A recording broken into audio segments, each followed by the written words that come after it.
All right. Well, hello, everyone, and welcome to a very special live edition of the Jazziz Last Call. Coming to you a little bit early today, Jazziz happy hour, if you will.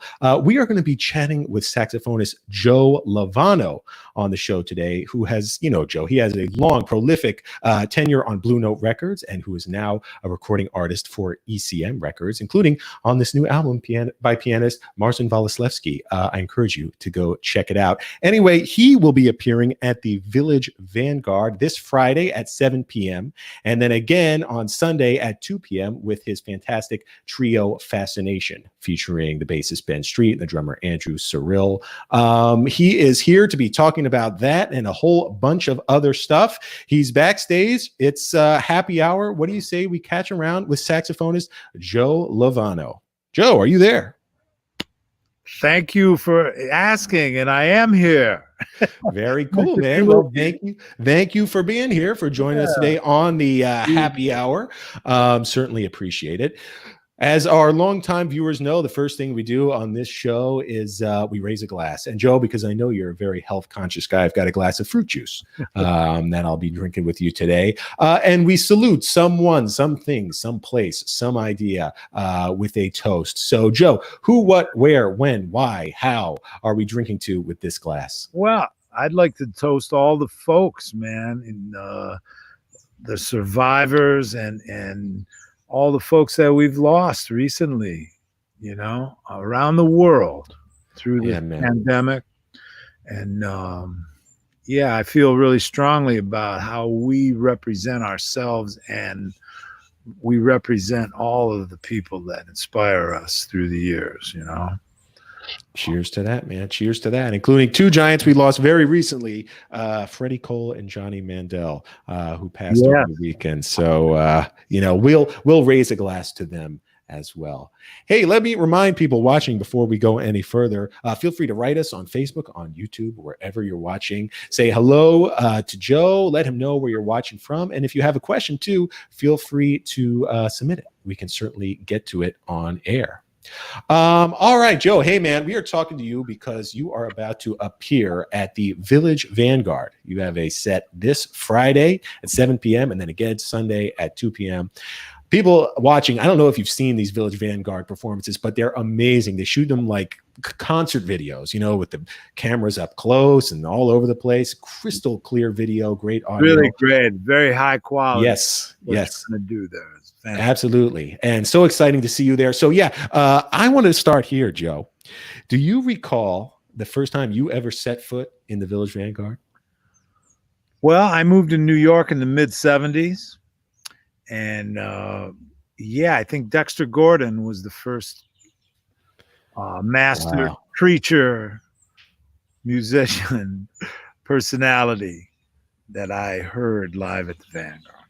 Wow. This would have been right during his kind of comeback phase, right? Well, when he came back to the States. Yeah. He it wasn't a comeback musically or anything. No, not at all. He never went anywhere musically. Yeah, he moved to Europe and didn't come home for probably 15 or 17 years. Like, he went in the early 60s. He went to London, played at Ronnie Scott's, then Paris, and lived in France and then Denmark. And the first time he really came back, he came back at that period in the 70s, Very cool, man. But just since then, the Village Vanguard, it was like a lot of gravity to that place and that room, growing up with the famous recordings, Sonny Rollins, Bill Evans, John Coltrane. Oh, yeah. And others, growing up and really being a part of that music. When you listen to it, you were a part of the music from the audience, Yeah. You're in the audience of a record, but then actually to go to the club, And I first started to sit in and play with people there during that period in the late 70s, Okay. I got the gig with the Mel Lewis Jazz Orchestra in early 1980 and stayed with the band for 11 years. and played every Monday night at the Vanguard when I was That's right. not on tour. Very cool, man. And we know from the that led to all kinds of stuff. You know? Oh, I bet. Absolutely. A long and fruitful career. You know, we know from the audience perspective just how good the Vanguard sounds. And again, that acoustic quality comes through even in these videos. But I'm wondering what it was like as a musician, because, you know, you get to be on the stage facing out in that famous wedge-shaped room, and then you get to go to the hang. Is it true that there were, like, you know, just famous hangs in the back near the kitchen where all the musicians would hang out? Well, through the years, I had a chance to hear and meet a lot of folks. Yeah, through the years, and especially like in the kitchen, which is the dressing room, really. Yeah. There's a lot of famous photographs from the kitchen with Thelonious Monk and others, you know. But usually, like, after you play, the band goes in that room in the kitchen as their dressing room area. So a lot of folks come in and say hello, you know. And that was always, like, inspiring, because you would see cats would come to hear you, and they would want to say hello and let you know they were there, you know. The one amazing moment, one time, my nonette was playing the Vanguard, and I had John Hicks on piano. Okay. Rhythm section was Dennis Irwin, Lewis Nash, and John Hicks. All right, man. Anyway, we come off the set after the first set, and the kitchen had Cedar Walton, Tommy Flanagan, Ronnie Matthews, Larry Willis. Wow. You know, I mean, and then John, and then all of a sudden I went in first and I saw all these cats in there. Kenny Barron, you know, I mean, the kitchen was full. Piano Summit. Yeah. And they all came to hear John, you know. Wow. Yeah. And John, he used to wear a little ascot. Okay. So I went in there first, and I see all these cats, and we say hello. And then John comes in, and he sees all these. He started doing like, he tightened up his ascot, you know. Like, yeah, man. No pressure. It was a big moment. And Very other cool. moments too, man. When Jackie McLean first came back and played the Vanguard after not playing in New York for a bunch of years. Right, because he lost his cabaret card. Yeah. Well, no, he was teaching up at Hart College. Oh, okay. In Connecticut, right. And wasn't playing gigs. There was a lot of business reasons that he just did not want to play for promoters and certain people, you know.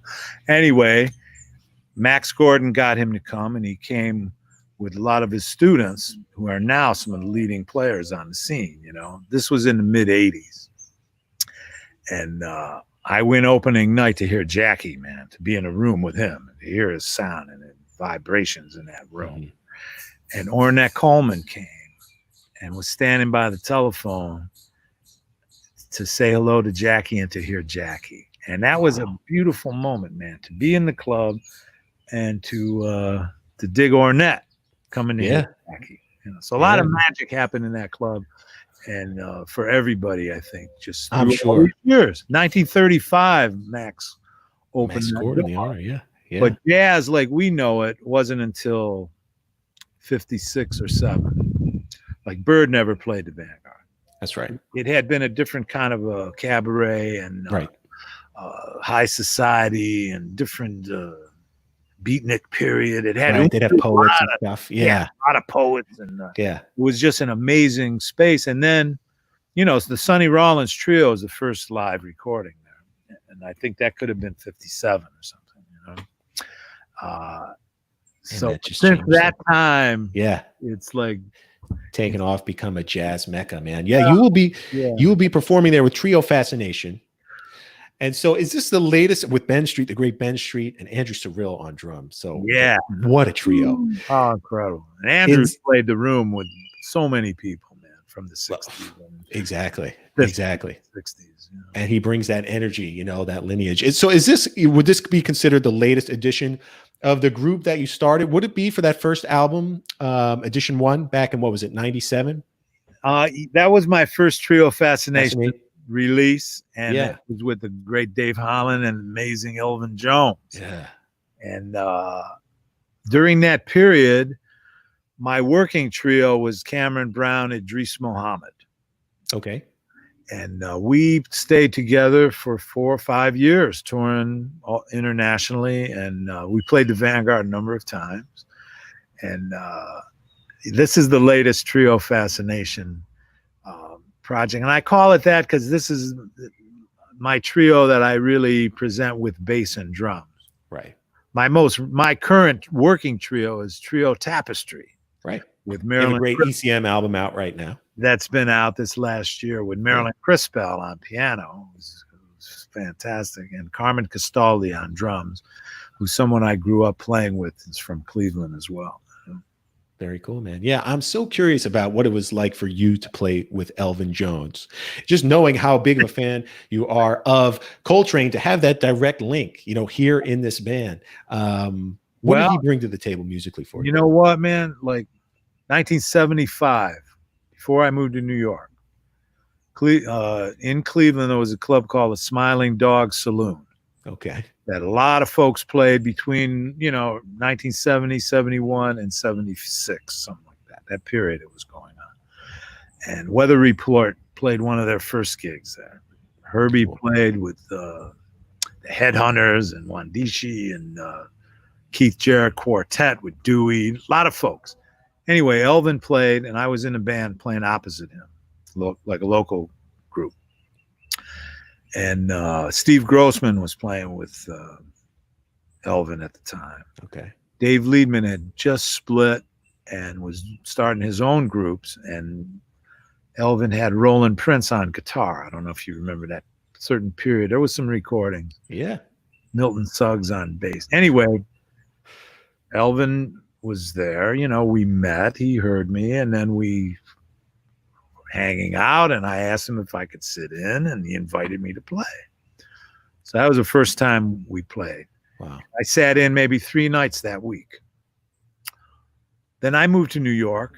From that moment on, every time Elvin played anywhere, I was there. You were there. And I sat in with him a number of times. The one time at the Vanguard with Sonny Fortune was in his band at the time, and Pat LaBarbera.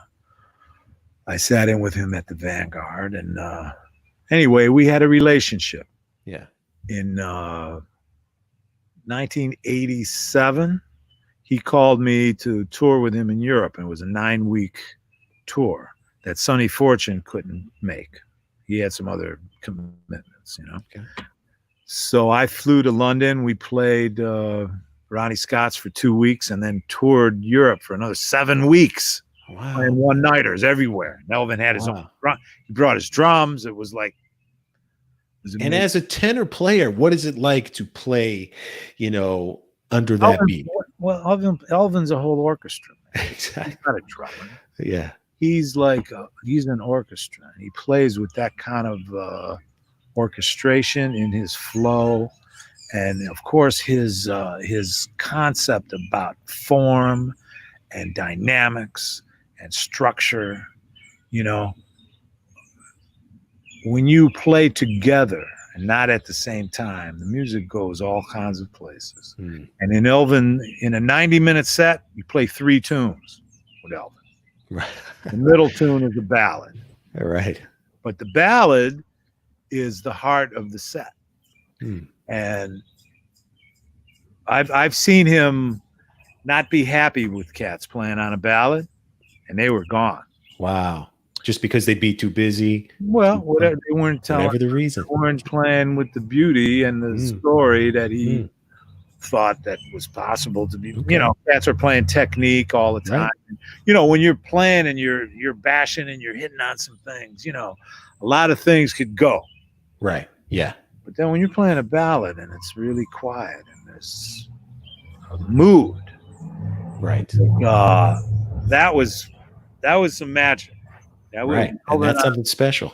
Yeah, that was like, so, realizing that early on, and then before you even play with him, from listening to him on record, you could hear his dynamics, man, how beautiful he would be in the music, And then, of course, from playing with Mel Lewis Band, knew Thad Jones and grew up really from that period in 1980 playing Thad's music. Right. and then with Hank Jones, who came and sat in with us with the Mel Lewis band. It's the first time I met Hank, but then I played with Hank and Elvin together in around at the Moscow Jazz Festival in Moscow, Idaho. Okay. Lionel Hampton. It was Lionel Hampton Festival. Right. And every year, the house rhythm section was Hank and Elvin. Wow. Either with Ray Brown or Brian Bromberg on bass. Okay. A lot. And Christian McBride, John Clayton. That's rhythm section royalty. With Hank and Elvin. Yeah. So this is in the mid-'90s, right before my trio record, Trio Fascination. Okay. Mid-'90s, I did it twice.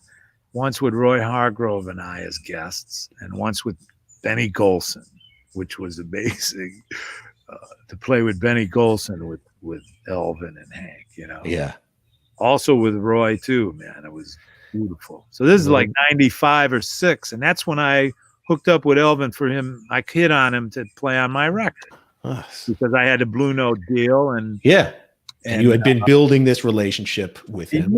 And so like Hank was like, he seemed really out of reach to me, even though we played and things were really beautiful.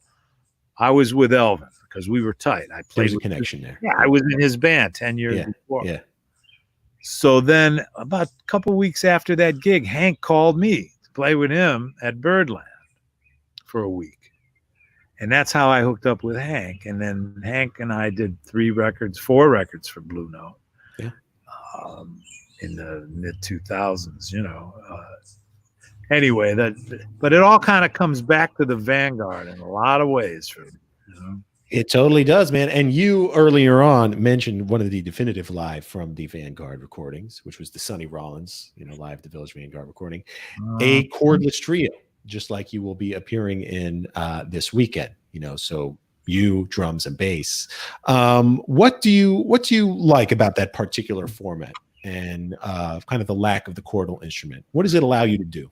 Well, it gives everybody you have more responsibility to really shape the harmony and be involved with the harmonic rhythm and the melodic rhythm that is happening. And it's a real clear triangle of players. I mean, the trio format, no matter what the instrumentation, there's a certain thing that happens in the communication in a trio. So just because there's no piano doesn't mean there's no chords. Right. Chords are all there.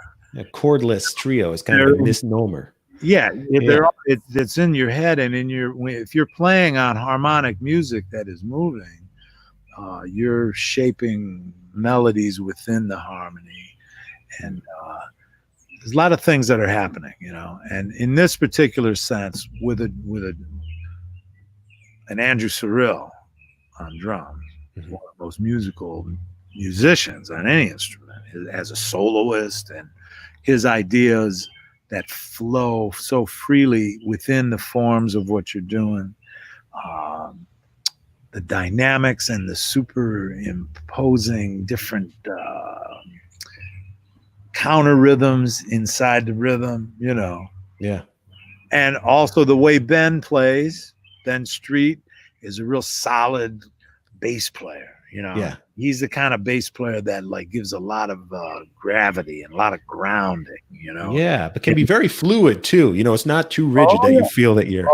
No, it's very free, but yet Ben has an approach that's all encompassing. You don't have to worry about being, free floating or untethered. Yeah, Ben is there, man. And we're going to play kind of in a through composed set of cool compositions, and in a real performance feeling, not just one tune after another. Okay. I'm going to treat it like because there's no audience, right? There's an audience. There is an audience, but they're not in the room with you. Right. So it's more like you're in a recording studio situation. So I'm putting a set together that is going to be a flowing set of compositions that move from one to the other with a lot of interludes and open playing, where we really shape the tempos and everything we do from listening and creating music within the music. That'll be a real treat, man. A real I'm treat. looking forward to playing. I've been playing a lot with Ben through the years and also with Andrew. And we have a real communication together that we're going to just, one of my tunes is called At the Drop of the Hat. Okay. And that was like, boom. These are the times when everything's kind of done at the drop. Have you been able to rehearse or, to any extent while everyone's been in quarantine? Or I wouldn't say, no, we haven't played together at all. No, Yeah. rehearsal, it's about how to play together, not like so much what we're going to play. Yeah. So like what we're going to play is going to be there, but how we approach it is going to be spontaneous, and what jazz is all about. Beautiful. The essence of jazz music is to create music within the music and to tell your personal story within everybody's personal story. Andrew's got a story, man. Right. I'm not just playing along, with him. Right. He's teaching me how to play. And I have my story, and he's listening and playing with that idea also. And so is Ben, and that's the magic that happens, And Absolutely. in that space also, that stage for me, and in reflection of everything that's going on today, okay? The civil rights struggle that's been going on since forever. Mm. Continuations, that stage in the 60s, and all of the time, the club's been there. It's been about a lot of preachers in that stage, man. From Coleman Hawkins, Sonny Stitt, Rahsaan Roland Kirk, Albert Eiler, Pharoah Sanders, Archie Shepp, of course, John Coltrane, Sonny Rollins, Clifford Jordan. Yeah. That and they bring an energy to that room. That platform and that space, because it's never been a big commercial room with food and people running around in traffic. When you play, it's a quiet, silent space. Yeah. No one running around bringing hamburgers to your table. Right. Okay. So just that alone is something. But to know the history of the room and that that platform that Thelonious played on, and everybody that were preaching in that space, I learned how to play listening to that and knowing about that, and then growing up in New York all these years, being a part of the Vanguard, that helped shape my music and my attitude and my approach about playing for people.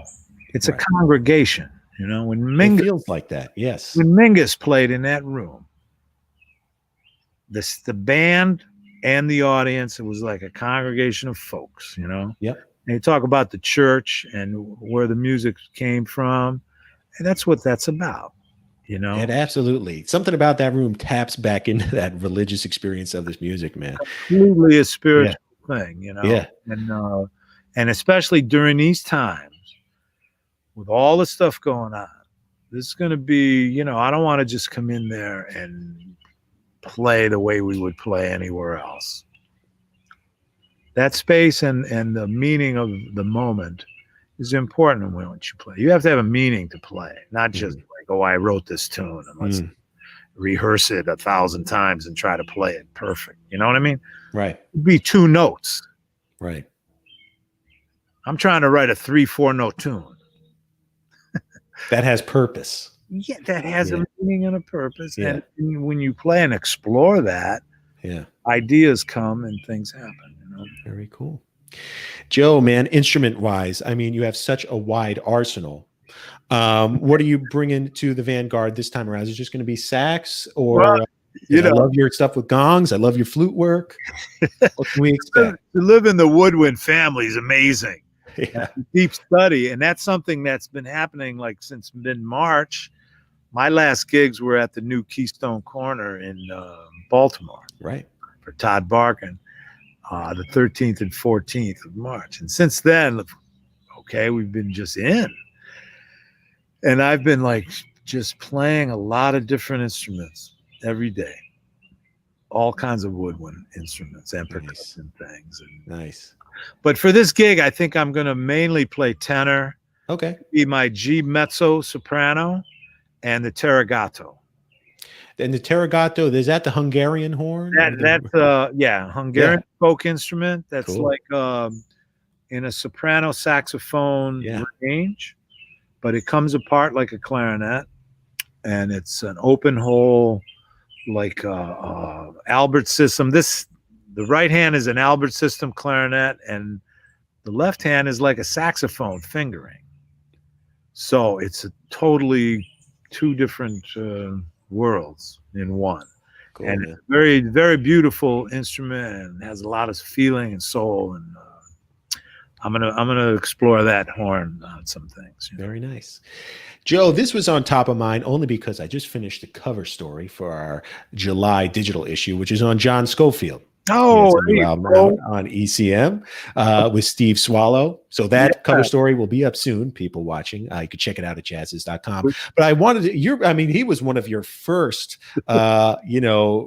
musical partnerships, at least professionally, right? From back in your Berklee days? Well, we went to Berklee together in the early 70s. We were there with all kinds of other folks too, man. But John and I hooked up back then and first played together, very informal, sessions with Dave Samuels. John was in Dave Samuels' band. And that's when we first played together. I went and sat in with them, Very cool. Yeah. And then we both moved to New York in the mid-70s also at that time, and have had a relationship through the years that always would just come together. And then I joined his band in the late 80s, and we did a number of recordings and all kinds of stuff. And then since then, we've been co-leading groups together. Sure did, man. And I'm so happy that it's funny how things come together like this, because John was on Blue Note. Yep. My first recording with him, Time on My Hands, Charlie Haden and Jack DeJohnette. That was John's first record for Blue Note. And that led to my Blue Note period, which lasted for 25 recordings or so from the early 90s. Yeah. And now I'm recording for ECM, and John just did this session with Swallow Tales with Steve Swallow. And then this recording that I'm co-leader on with Marcin. Got that one too.